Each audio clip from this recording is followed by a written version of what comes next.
오늘 이 본문은 참 우리에게 한 폭의 그림과도 같은, 특별히 오병이어의 그 엄청난 혼란과 소동, 그리고 이제는 하나님의 나라가 왔다고 여기는 무리들, 단지 그것은 예수님의 진정한 구원을 깨달았기 때문이 아니라 그들이 먹고 사는 문제가 해결될 수 있다고 하는 그 희망 속에서 예수님을 왕으로 세우려는 그 광풍과도 같은 사태가 끝난 이후에 오히려 어떻게 보면 정반대적인 일이 일어나고, 여기에는 바람이 불어오며 그것을 거슬러서 바람을 뚫고 나가려는 제자들의 안간힘, 이것이 무엇을 상징하는가.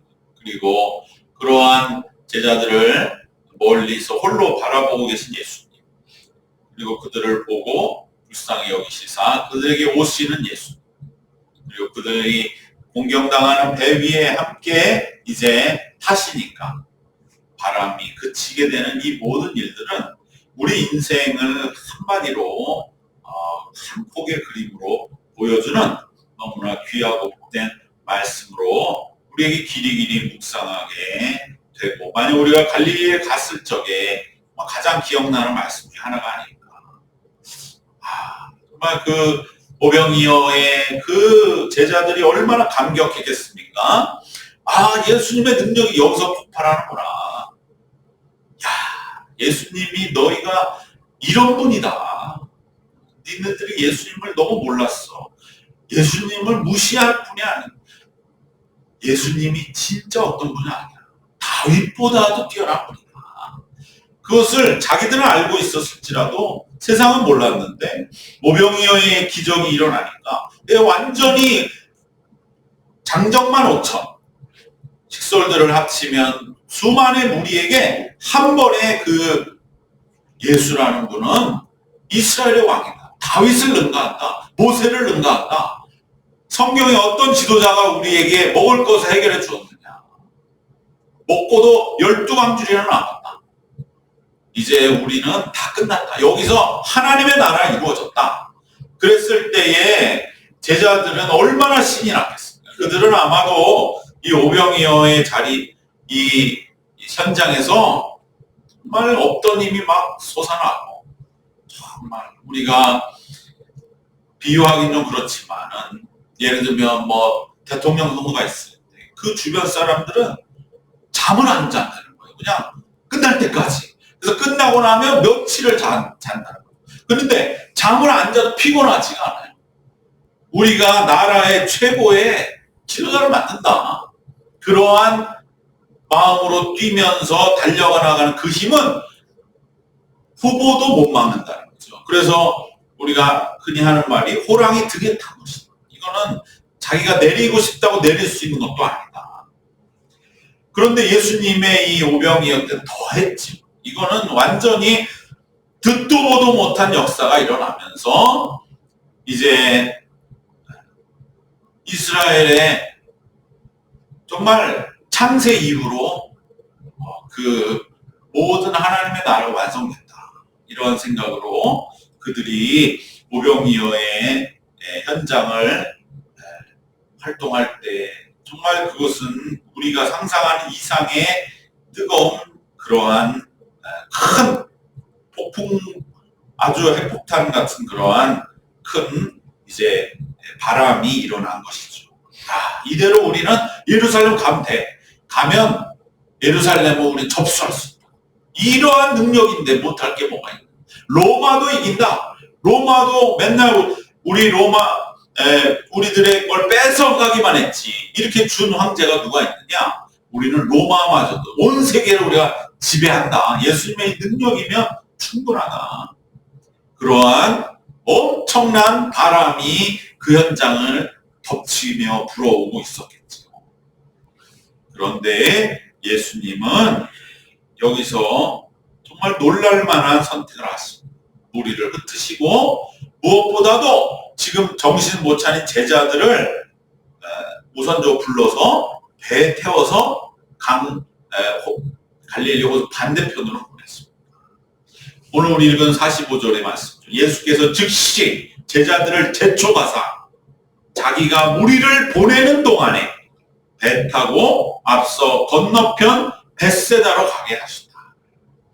그러니까 생생한 그림처럼 그려져 있는 것이죠. 제자들, 너네 굳이 거기 지금 사람들 분위기에 합세하지 마라.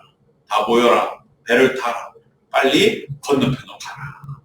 그리고 예수님 남으셔서 무리를 보내는 겁니다. 일단 다 흩어져라. 뭐 너네들 무슨 말을 해도 지금 진정이 안 되겠지만 일단은 흩어져라. 그것이 나의 뜻이다. 예수님이 직접 나서서 흐트러뜨리지 않으면 안 흩어지겠죠. 그런데 예수님이 막 흩어지게 하는 거예요. 그런데 사람들은 이 본문의 연구가들에 의하면 많이 안 흩어졌대요. 쫓아다녀야 된다. 우리가 지금 우리는 듣도 보도 못한 기적을 봤는데 우리가 왜 집에 가느냐. 우리 여기에 예수님만 따라다니면 먹는 건 다 해결되는데 왜 우리가 집에 가느냐 하면서 갈릴리 호수를 빙 돌아서 쫓아다닌다는 거예요. 그리고 또 그래도 어쨌든 현장에서 많이 흩어진 거죠. 예수님도 다른 데로 가시니까. 그리고 그 중에 배가 있는 사람은 배를 타고 쫓아가기도 하면서 배가 없는 사람 대부분은 가난한 사람들이니까 갈릴리 호수로 저기 가는 제자들의 배가 어느 방향인지를 보면서 쫓아다니고 하는 그러한 상황이 있을 정도로 현장의 분위기는 엄청나게 뜨겁고 엄청난 그러한 열정의 그 바람이 불어오는 자리가 되었던 것을 우리 말씀 속에 생생하게 보게 되는 것이죠. 그런데 예수님은 이 기적을 다 이제 현장을 수습하시고 홀로, 여기가 굉장히 특이한 것은 예수님이 혼자 기도하러 가신 거예요. 그 많이 보통 하시는 제자 동반이 여기는 없습니다. 바로 46절 47절입니다. 무리를 작별하신 후에 기도하러 산으로 가시니라. 저물매 배는 바닷 가운데 있고 예수께서는 홀로 무태에 계시다. 바로 이것이 믿는 자의 고독입니다. 화려한 자리, 정말 모두가 다 모여서 으쌰으쌰하는 그런 자리는 한순간일 뿐이다.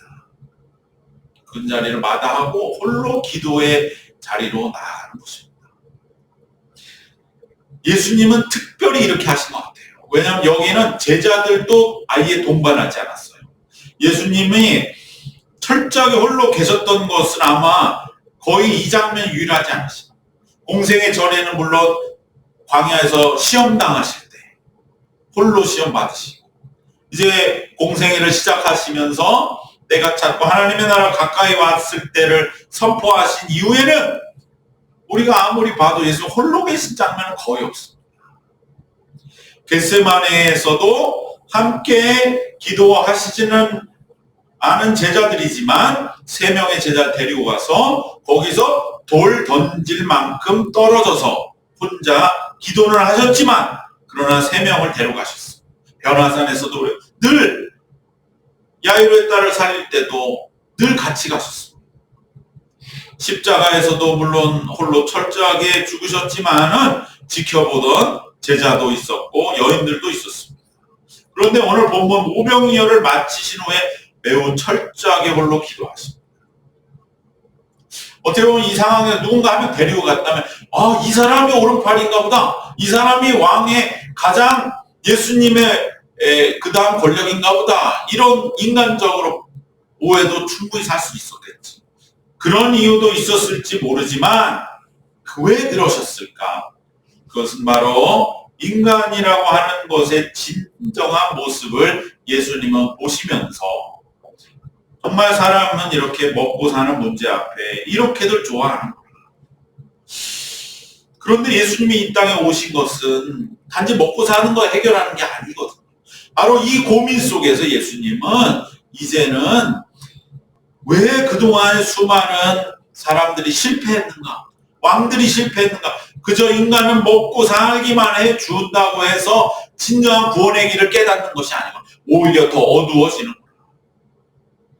인간의 죄성을 있는 그대로 의외의 자리에서 보셨기 때문에 고민하는 것입니다. 이렇게 먹고 배불리 먹으면 정말 하나님을 찬양하고 감사하면서 제가 무엇을 하겠습니까? 이렇게 나올 줄 알았는데 오히려 사람들은 이제 됐다. 예수님 왕으로 모시고 우리 그 밑에 호의호식 하면 된다. 그 사람이 당연히 그렇게 사는 거 아니냐라는 생각 속에서 이를 오히려 진정한 예수님의 구원의 길을 틀어버리려는 이 모습을 보면서 예수님은 정말 인간은 얼마나 물질적인 복이 주어져야 중심을 잡을 것이냐. 물질 앞에 저렇게들 넘어지고 연약해지는구나.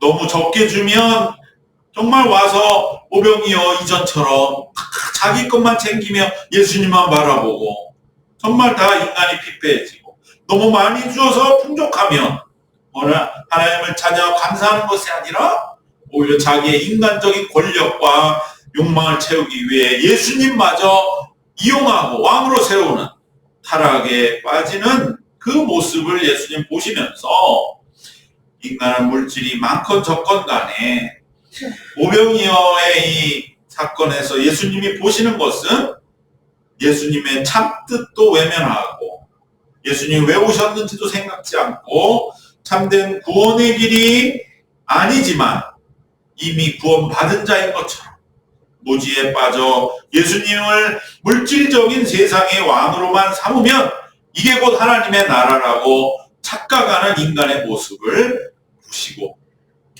예수님은 이제 더 이상 내가 먹을 것을 주고 배불리게 하고 부강하게 하는 것으로 구원은 이루어지는 것이 아니고 이제 오히려 예수님이 여기서 어떻게 보면 역설적으로 오히려 이 강력한 이 미친 광풍 속에서 예수님은 어쩌면 십자가를 향한 마음을 더 굳히셨기에 그걸 누가 알아주겠습니까? 사람이 알 수 있겠습니까? 그러기에 홀로 예수님은 기도의 자리로 나가신 것이 아닌가. 이것이 바로 믿는 자의 고독입니다. 우리 믿는 자의 진정한 신앙은 화려하고 풍성한 곳에서 구원을 이루리라고 바라지 않습니다. 오히려 예수님처럼 홀로 기도하시며 바로 십자가의 길을 결단하는 그 자리에서 참된 구원의 길은 우리를 손짓하는 것이요. 그렇기 때문에 우리는 스스로 고독하지만 오직 하나님과 함께하는 그 기도와 그 하나님과의 만남 속에서의 분명한 결론을 얻는 것, 이것이 바로 우리 신앙인의 참된 모습인 줄 믿습니다. 우리 이것을 평생 훈련하는 것입니다. 그러면 우리는 홀로 있어도 고독하지 않습니다. 예수님의 이 고독을 마음에 새기면서 그래, 내가 가야 한 믿음의 길이 무엇인지를 다시 한번 우리 마음에 붙들고 새롭게 위로받으시고 진정 우리가 가는 참신앙의 길을 훈련받는 하나의 귀한 그러한 징표가 되시기를 바랍니다. 예수님이 이제 제자들을 배로 급히 무리와 떼어놓으시고 물리셨습니다. 제자들이 탄 배는 밤새 갈릴리 호수를 건너갑니다. 여기서 제자들이 무슨 힘이 있어서 노를 열심히 젓겠습니까? 아니 예수님 왜 그러시나? 참 이상하다. 가만히만 계셔도 다들 지금 떠받들어 왕국 만들어서 다들 안달이 났는데 왜 우리를 드시나? 우리가 예수님의 목숨 바칠 각오 돼 있는데 왜 우리가 일하는 걸 막으시나? 이게 뭔가 이상하다. 그러면서 제자들은 어떻게 보면 알 수 없는 그러한 생각에 그래도 예수님 말씀이니까 배에 올라서 그저 힘없이 노를 젓고 있었을 것입니다. 아직 그 깊은 뜻은 깨닫지 못하기 때문에. 그러기에 배는 느릿느릿 나아가서 대부분이 어부였지만은 그 배는 이제 갈릴리 호수 가운데를 지나서 반대편 벳세다 바닷가로 배를 대려고 하는데 그런데 바람이 거스르 불러오는 것이죠. 이것은 자연의 현상과도 딱 맞습니다. 대개가 밤에는 산 꼭대기에서 낮은 곳으로 바람이 불어서 내려오거든요. 그래서 지금 밤이기 때문에 육지 쪽에서 갈릴리에 있었던 그러한 비탈 쪽에서 바다 쪽으로 바람이 불어오는 거죠. 그러니까 바다로 가운데 있다가 그러니까 배를 출발시키기엔 좋죠. 뒤에서 밀어주니까. 산에서 온 바람이 바다 쪽으로 불으니까 바다를 바라보고 있으면 뒤에서 바람이 막 밀어주는 거예요. 그러니까 출발할 땐 좋은데 배를 육지에 데려고 나갈 때는 역풍을 맞아야죠. 그러니까 이 말씀이 정확히 맞는 것입니다. 그런데 사실 어부들은 평소 실력으로 이 상황이 익숙한 사람들이거든요. 자기들은 밤새 고기 잡고 얼마든지 새벽에 배를 대본 사람들이거든요. 그러려면 돛을 달고 45도 각도로 가서 쭉 미끄러져 가면 힘들지 않고 닿을 수 있다는 것도 다 알고 있는 사람들인데, 놀랍게도 그날에야말로 바람이 사방에서 막 불어오면서 자기들을 나갈 수 없게 한다. 돛을 피지 말고 노를 저어서만 나가야 되는데 나갈 수가 없다. 이게 뭘 말할까요? 이것은 바로 오병이어의 자리에서 불었던 예수님을 왕으로 세우고자 하는 그 바람이었던 것입니다. 그 바람이 제자들이 진정으로 앞으로 나아가는 것을 지금 막고 있는 것이다. 제자들에게 바로 그것을 깨달으라고 하시는 것입니다. 오병 이후 예수님을 세상의 왕으로 삼으려는 이 거친 바람, 그 광풍에 비유할 수가 있습니다. 예수님을 세상이 원하는 방식으로 세상을 구원할 왕으로 삼으려는 이 바람과 광풍은 오히려 예수님이 이 땅에 오신 참된 목적을 방해하고 거스르고 나가지 못하도록 막는 그러한 바람일 뿐인 것입니다. 세상의 바람이죠. 세상의 광풍이죠. 이 바람을 세상은 이쪽으로 지금 너를 원하고 있어. 이 바람을 타면 충분히 세상도 널 밀어줄 텐데 왜 그 바람을 거스려 하느냐? 바로 그 바람인 것입니다. 제자는 그 바람을 타고 싶었죠. 그 바람을 타면 쉽게 지금 다 왔습니다. 그러나 예수님은 그 바람에 도취되는 것은 진정한 예수님의 하나님의 나라와 구원의 그 선박, 배가 앞으로 나아가는 것을 방해하는 것일 뿐이지 라고 하는 것을 예수님은 제자들에게 깨닫게 해 주시는 것입니다. 제자들은 이제 바람에 막혀서 나아가지 못하는 공경에 빠져 있다고 하는 것을 깨달으라는 거죠. 지금 너희들의 상태가 바로 지금 예수님이 가시는 길에 맞바람이 불고 있는 그것을 맞고 있으면서, 그래서 한 발짝도 나가지 못하면서 그것에 오히려 불만족스러워하면서 시험에 들어있는 너희들의 진짜 모습은 바로 지금 배 위에서 바람을 향해 나아가지 못하고 그대로 머물러 있는 바로 그 모습과 같다고 하는 것입니다.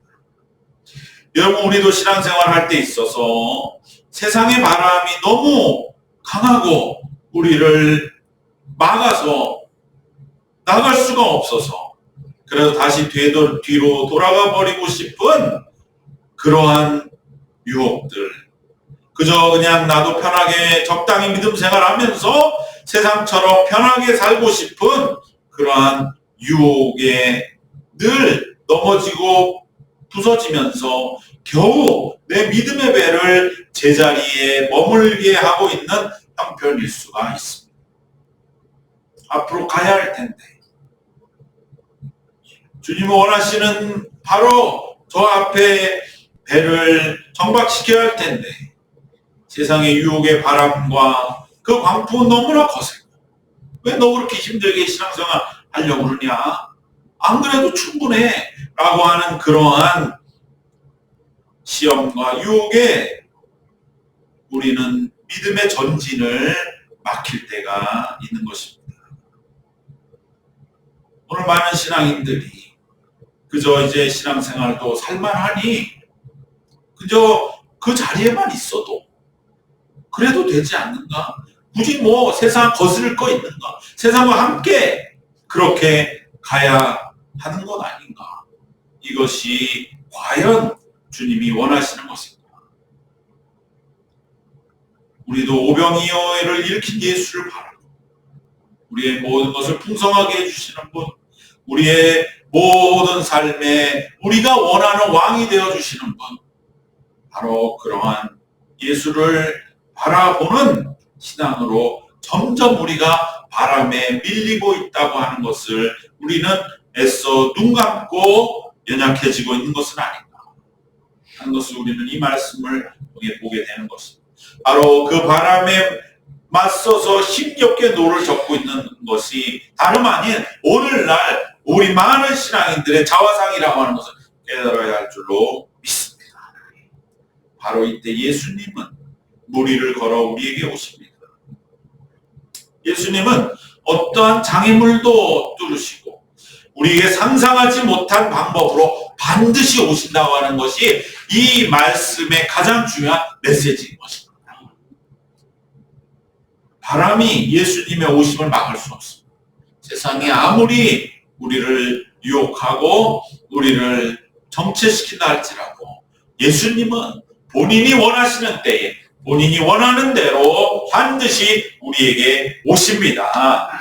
어떠한 절망의 깜깜한 형편에도 예수님은 오십니다. 어떤 극복할 수 없는 방해 세력이 길을 막아도 예수님께는 문제되지 않습니다. 그것이 바로 무리를 걸어 오신 예수님의 분명한 의미인 것입니다.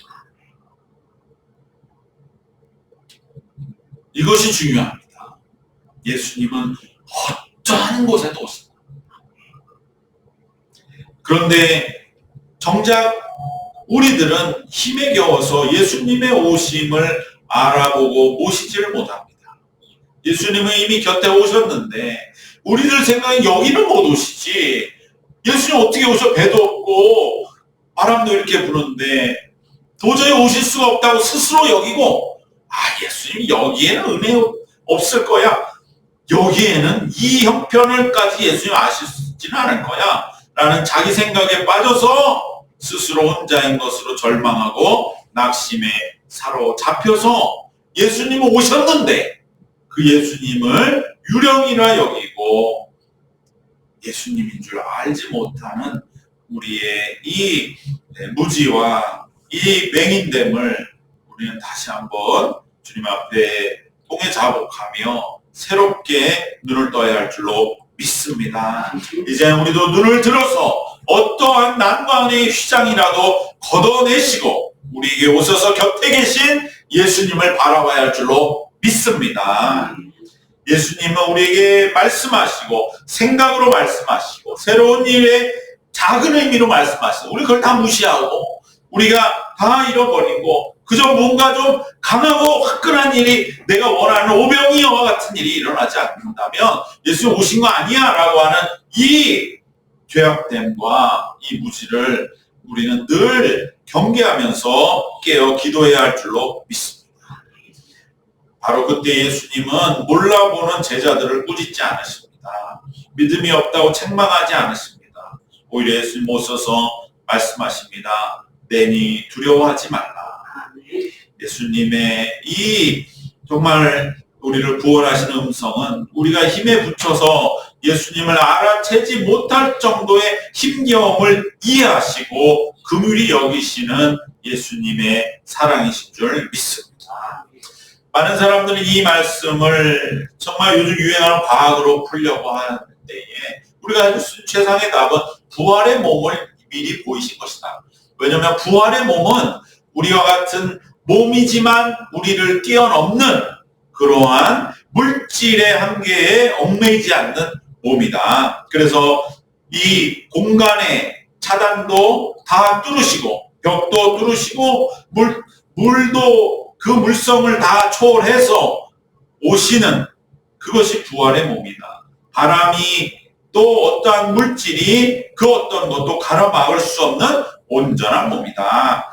그것이 바로 예수님이 미리 보이신 무리를 걸으셨던 모습이고 이것은 우리도 마찬가지로 십자가와 함께 죽고 부활의 영으로 다시 살고 있다고 하는 것을 분명하게 기억할 때, 우리는 지금 부활의 몸은 아직 아니지만, 그래서 우리는 아직 물질을 극복할 수는 없지만, 그래도 우리의 절반은 영은 이 부활의 영으로 살기 때문에 전적으로 우리가 물질에 속박되지는 않는다.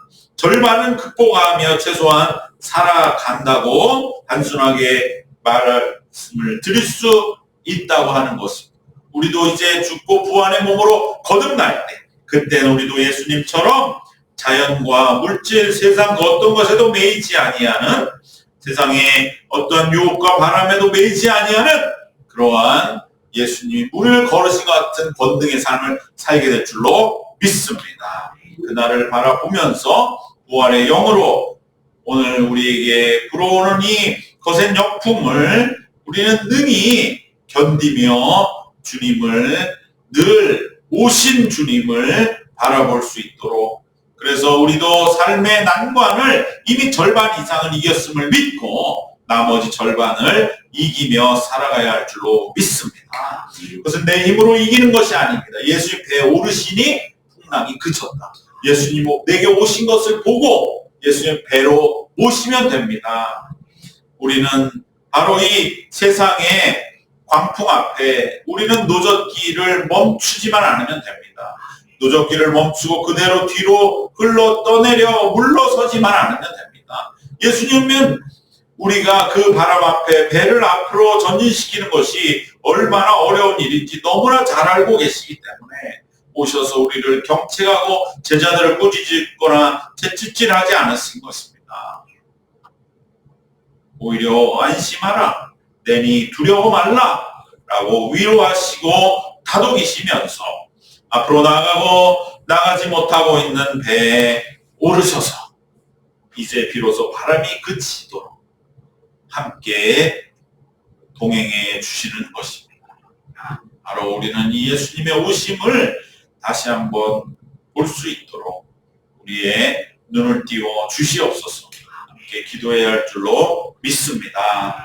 말씀 세 가지로 결론 맺겠습니다.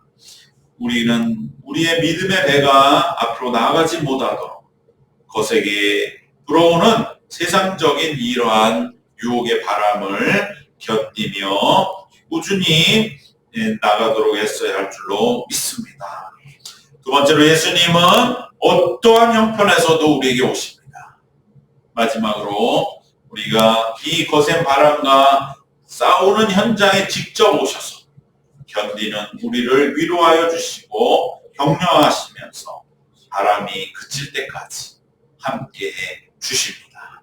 바로 그 주님을 우리가 바라보면서 오늘 이 말씀 속에 우리의 신앙의 모습을 다시 한번 새롭게, 우리도 그 배 위에서 예수님 오심을 믿고 꾸준히 끝없이 끝까지 함께 노를 저 나아가는 주님의 승리자들 되시기를 주님의 이름으로 축원합니다. 기도하겠습니다. 은혜와 사랑이 충만하신 우리 하나님, 우리가 믿음의 앞을 향해 나아가고자 할 때에 불어오는 세상의 바람은 진정 우리가 뒤로 물러서게 하는, 우리를 유혹하는 그 광풍과도 같은 바람 앞에서 우리를 긍휼히 여기시며 그러나 우리를 깨닫게 하시기 위하여 홀로 기도하시다 우리를 지켜보시다 오시는 그 예수님을 우리들이 온전히 모실 수 있도록 주님,